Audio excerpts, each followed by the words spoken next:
আসসালামু আলাইকুম। সবাই কেমন আছেন? আশা করি ভালো আছেন। আমিও ভালো আছি। আজকে আপনাদেরকে যে গল্পটা শোনাবো সেটা কোনো সিনেমার বা নাটকের কোনো গল্প না। এটা আমার জীবনে ঘটে যাওয়ার একটি ঘটনা আপনাদের সাথে শেয়ার করতে চাই। আমাদের পরিবারের লোকজন সবাই খুব গরিব, আমরাও গরিব। আর আমার ছোট ছোট 5টা ভাই বোন আছি আমরা। তো সবচেয়ে প্রথম আর কি আমার ছোট ছোট 4টা ভাই বোন আছে, আমি সবার বড়। এখন আমার মা একজন গৃহিণী, বাচ্চা কাচ্চা নিয়ে বাড়িতে থাকে। আমার বাবা পরের ক্ষেতে বদলা দেয়, তো বদলা দিয়া যা টাকা পয়সা পায় তাই দিয়ে আমাদের ঠিক মতন পান্তা ভাতও জোটে না। কোনোদিন 2 বেলা ভাত খাই, 3 বেলা ভাত ঠিক মতন খেতে পারি না। আমাদের অনেক কষ্ট হয়। পরে একটা রিস্কালার কাছে আমাকে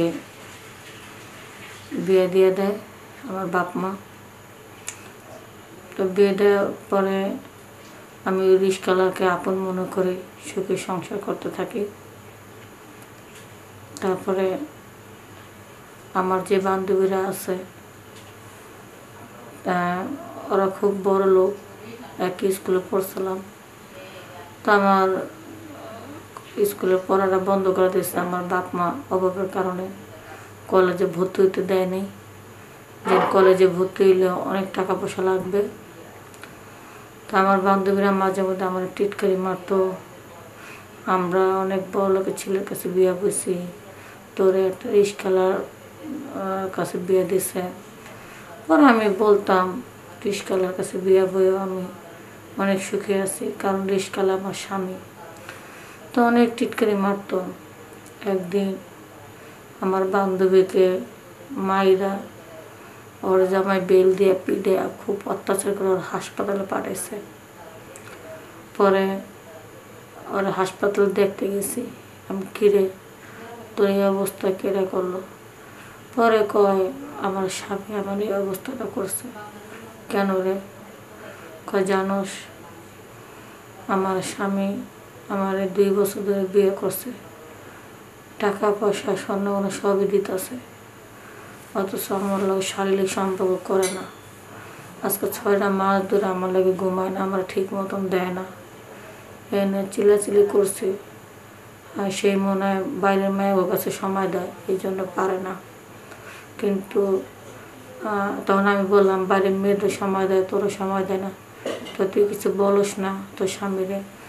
আমি বলি, সে কয় আমি পারতাছি না, বাইরের মেয়েদের সময় দিই না, কিন্তু আমার এমনি আমারটা দুর্বল, আমারটা দাঁড়ায় না, আমি কীভাবে করব? এখন আমি তারে বলছি ওষুধ খাইতে, সেই ওষুধও খায় হয় না। তখন আমি বললাম এত তোর স্বামী তো ইয়াং মানুষ, এত তাড়াতাড়ি কিসের জন্য তোর স্বামীরটা নষ্ট হয়ে গেল বা?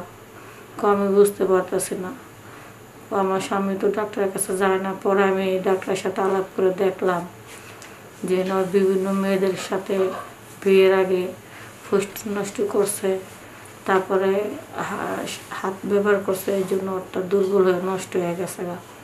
এখন আমার ঠিক মতো সময় দেয় না। পরে আমি বললাম ঠিকই কইছিস রে, আল্লাহ টাকা একটা মানুষকে সব দিতে সুখী করে না। দেখ তোর টাকা পয়সা আছে, তোর স্বামী তোর সব কিছু দিতে পারতেছে, তবে ওই জিনিসটা দেয় না। পরে আমারে কয় জানোস আমার বাবা মা আমার তো ইচ্ছা করলো তো সারা জীবন বসা খাওয়াইতে পারতো, আর আমার বাবা মা কেন আমার বিয়ে দিল স্বামীর কাছে? যে জিনিসটা আমার স্বামী দিতে পারবো সেই জিনিসটা তো আমার বাবা মা দিতে পারবো না, তাই তো আমার স্বামীর কাছে আমার বিয়ে দিছে। এখন তোর এই অবস্থা দেখে আমার খুব কষ্ট লাগতেছে রে। পরে আমি কিছুদিন হাসপাতালে থাকা ওর সেবা যত্ন করলাম। পরে আর এক বান্ধবী আমার ফোন দিছে, ফোন দেয়া আমার আসতে বলতেছে। পরে আমি আবার গেলাম আরেক বান্ধবীর কাছে, কিরে তোর কী সমস্যা? কয়, দেখ আমার 2 মাস ধরে বিয়ে হয়েছে, আমার স্বামী বিদেশে চলে যাইব গা, এত টাকা পয়সা এত সম্পত্তি আছে, তারপরে সে বিদেশে চলে যাব গা। বিদেশে গেলে আমাকে একা একা ভালো লাগবো। পরে আমি বললাম কি, যে যাও সে তো যাবে, চলে যাবে। তোরে বিদেশি স্বামীর কাছে বিয়ে বসেছ, অনেক টাকা পয়সাওয়ালা দেখা, তাহলে তো সে বিদেশে যাবে টাকা ইনকাম করার জন্য। আগে তো তার ব্যবসা বাণিজ্য, তারকে ধরে রাখতে পারবি। পরে আল্লাহ স্বামী আমাকে বলল, হ্যাঁ আপনি তো তাহলে বুঝতে পারছেন, কন ওরা বুঝান। পরে ওরে আমি বুঝালাম, দেখ তোরা তোরা তো শুধু টাকা পয়সাটাই চাইছিস, ভালোবাসার কী জিনিস এটা তোরা দেহস না, এটা তোরা চাস না। টাকা পয়সা চাইছিস, টাকা পয়সা নিয়ে সুখে থাক, স্বামীকে স্বামীভাবে ব্যবসা বাণিজ্য করতে দে। তারপরে আর এক বান্ধবী আমাকে ফোন দিল, এরকম 4টা বান্ধবীর 4টা সমস্যা, 3 বান্ধবীর 3টা সমস্যা। তা আমাকে সব 4 জন, আমরা 4 বান্ধবী। পরে সব বান্ধবীকে একদিনকে আমি দাওয়াত করলাম আমার বাসা আসার জন্য। পরে ওরা সব বান্ধবী আসলো, আসার পরে আমার মুখে খালি হাসি খুশি দেখে, আনন্দ দেখে। আর আমার স্বামী যখন রিক্সা চালা আসলো, আইসা ডাল ভাত একটু মাছ তরকারি নিয়ে আসলো, সেটা দিয়া ওদেরকে ভাত খেতে দেখলাম।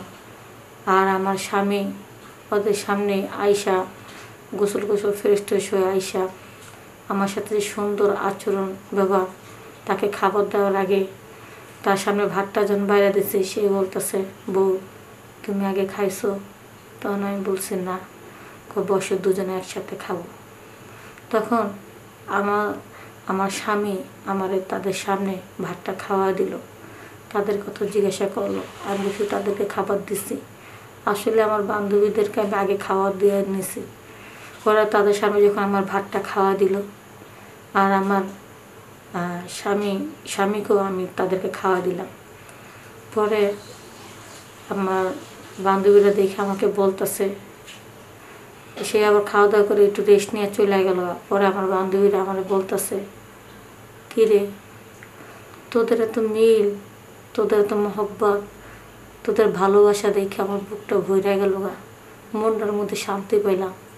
দেখ তোরাই দেখ, আমার স্বামীর ভালোবাসা দেখা তোদের মনের মধ্যে শান্তি লাগছে।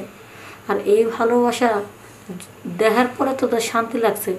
আর যদি তোরা নিজেরাই পাইতি, তখন তোদের মনটা আরও শান্তি লাগতো না? তোরা আমাকে দেখে অনেক টিটকারি মারছস যে আমি রিস্কাওয়ালা স্বামীর কাছে বিয়ে বসি, রিস্কাওয়ালা আমার স্বামী দেখা। আর তোর স্বামী ব্যবসায়ী, স্বর্ণ ব্যবসায়ী, তোর স্বামী বিদেশে থাকে প্রবাসী, আর তোর স্বামী অনেক টাকা পয়সা ইনকাম করে, আর তোর বাবা মা অনেক বড় লোক। কিন্তু দেখ তোরে মাইরা হাসপাতালে পাঠাইছে, বিল দিয়ে পিটাইছে, তোর স্বামী তোরে ঠিক মতন দিতে পারে না। তুই সন্দেহ করতেছস যে তোর স্বামী হয়তো অন্য মেয়ের সাথে পরকিয়া করে। এই এক কথা 2 কথায় তোদের ভিতরে ঝগড়া লাগলো, তোরা অশান্তিতে আসস। কিন্তু তোদের খাওয়া দাওয়া, টাকা পয়সা, দামি ফেলার দামি গাড়ি, কোনো কিছু কমতি নাই। আর এই যে রিয়া, তোর স্বামী মাত্র তোকে 2 মাস আদর করছে। 2 মাসের আদরের পর তোর স্বামী তোরে ফালায় প্রবাসে চলে গেছে। প্রবাসী 10 বছর পরও আসতে পারে, 5 বছর পরও আসতে পারে। শাড়ি গয়না সব কিছু পরে তুই ঘরের ভিতরে বসে থাক। তোর মনে কি কোনো শান্তি আছে, ভালোবাসা আছে? নাই, কিচ্ছু নাই। আর এই যে তোর স্বামী ব্যবসা করে, ব্যবসার কাজের জন্য চিটাগাং মিটাং এদিক সেদিক সারাদিন মাসটা ভর দৌড়ের উপরে থাকে।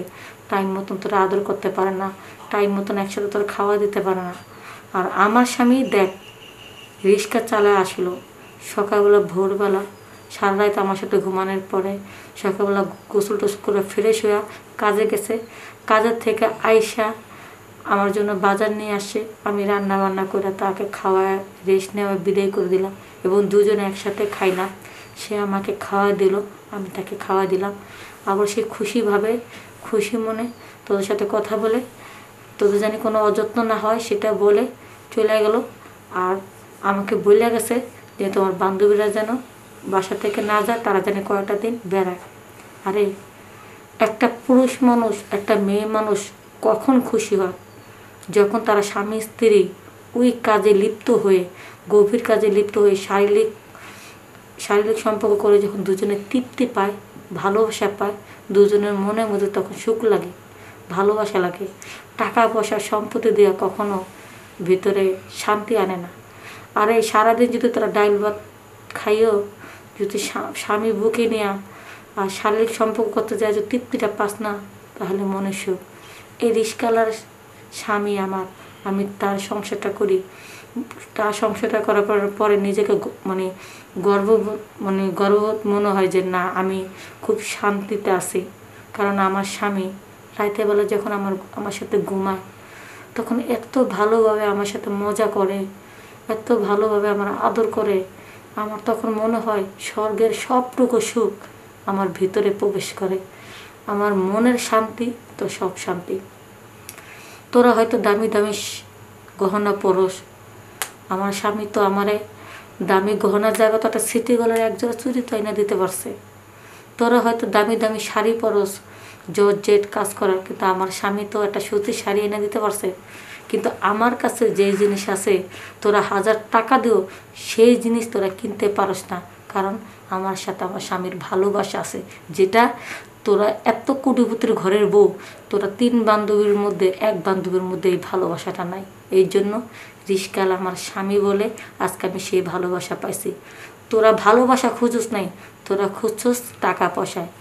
তাই আপনারা যারা আমার এই ভিডিওটা দেখতেছেন সকলকে উদ্দেশ্য করে একটা কথা বলতেছি, আপনার মেয়েকে যার সাথে বিয়ে দেবেন টাকা পয়সা দেখে না, স্বামী হিসাবে সেই লোকটা কেমন, সে কি শারীরিকভাবে আপনার মেয়েকে তৃপ্তি বা ভালোবাসা দিতে পারবে কিনা। একটা জিনিস মনে রাখবেন, আপনারা ছেলের বাপ মা, ছেলের বংশ, ছেলের টাকা পয়সা, ছেলের কর্ম কি সেটা খোঁজ নিয়ে দেখেন। কিন্তু ছেলের কোনো বন্ধু বান্ধব দিয়া আপনার ছেলে ওই ব্যাপারে দুর্বলতা আছে কিনা সেটা খোঁজ নিয়ে তারপর আপনার আপনার মেয়েকে বিয়ে দেবেন। যদি ওই জিনিসের প্রতি আপনার মেয়ে তৃপ্তি ভালোবাসা পায় তাহলে আপনার মেয়ে অনেক সুখী। আর যদি তৃপ্তি না পায় তাহলে ওই জিনিস সূত্র ধরে আপনার মেয়ের সংসারে অনেক অশান্তি হয়। তাই এখনকার বর্তমানে ছেলে টাকা পয়সা খুঁজে মায়েরা, কিন্তু ছেলে শারীরিক দিকটা ঠিক আছে কিনা সেটা দেখে না। এখন থেকে টাকা পয়সা না দেখে শারীরিক দিকটা সুস্থ আছে কিনা, আপনার মেয়েকে পরিপূর্ণভাবে তৃপ্তি দিতে পারবে কিনা সেটা খোঁজ নেবেন। সবাই ভালো থাকবেন, সুস্থ থাকবেন। আসসালামু আলাইকুম।